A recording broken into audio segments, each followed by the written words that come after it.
Domenica 21 novembre al campo del Multedo si affrontano il Lido Square di Mister Ruffa in maglia bianco-blu e il Perugia Gimora di Mister Mangini con la maglia rossa e i calzoncini neri.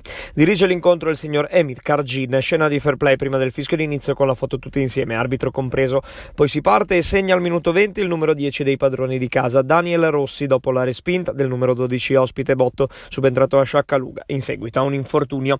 Risponde il Perugia con il destro dalla distanza di Carvelli, bravo Kuruma a deviare in corner. Il Perugia Gimora, sugli sviluppi di un calcio da fermo, trova il pari dopo la mancata deviazione vincente di Selogni, ma il signor Kargin ferma tutto e annulla la rete per fuorigioco. Al 37esimo Botto sventa di piede un'offensiva del Lido Square, l'estremo difensore si ripete al terzo minuto della ripresa su un tiro dalla destra, poi c'è un gol capolavoro al 10° minuto, ancora del numero 10 del Lido, Daniel Rossi, che sorprende tutti con un destro dalla distanza. Alla sesta giornata potremmo già aver assistito al gol più bello del campionato.